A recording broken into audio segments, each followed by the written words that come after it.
Welcome back, lawn lovers. PW here. Hey, it's fall now, so let's do a little blow and mow.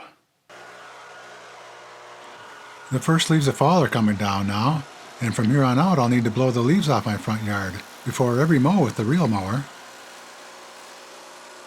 I could try to collect them with the catcher on the mower, but a real mower just doesn't lift and cut leaves very well. It's better to blow the leaves off and then mow a clean lawn. But I think that if you are passionate enough to use a real mower, you are also passionate enough to blow a few leaves before you mow. It's really not a very big deal to blow them to the side and then collect them with a rotary mower. I suppose that if I had a lot of trees it would be, but then maybe a real mower really wouldn't fit into my landscaping maintenance plan very well then anyway. I think that this leaf blower is the handiest piece of power equipment I own. I used it throughout the entire year on leaves, grass, and snow. I just like to blow them over the top of my driveway, onto my skinny side yard, and then suck them up in a couple of passes with my rotary mower. I mow that side with the rotary mower anyway, so I actually get to do two things done at once.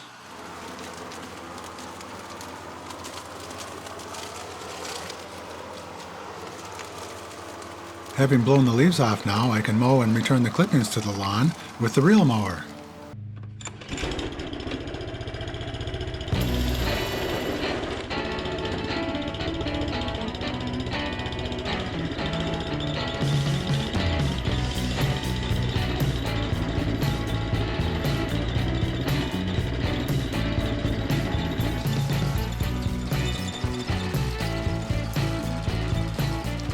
First I cut it in one direction, and then I cut it in the opposite direction, perpendicular to the way I cut it the first time.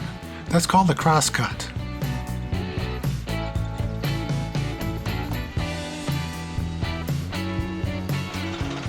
I always like to do a simple cross cut on my lawn because the lawn is a little uneven and has some depressions and humps in it from having a large tree in the middle of it for many years. As the mower goes over the uneven surface, the mower will tip a little bit from side to side, leaving uneven cuts on the edges, where each pass of the mower meets.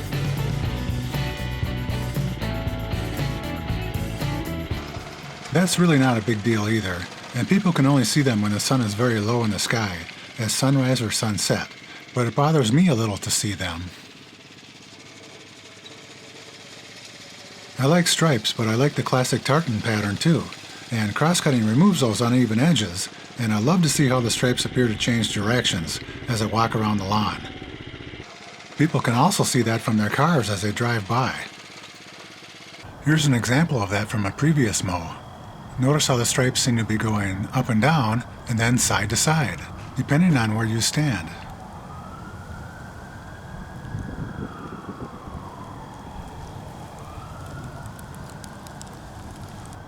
Up and down and then side to side.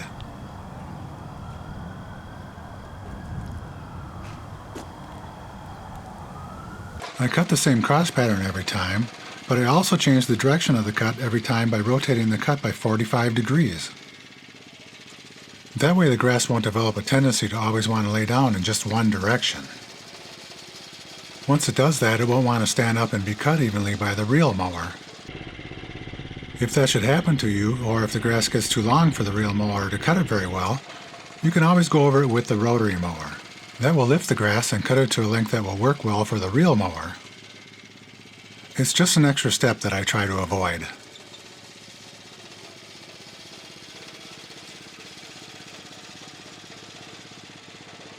Hey, don't miss my next video. I'll be giving the renovation some care.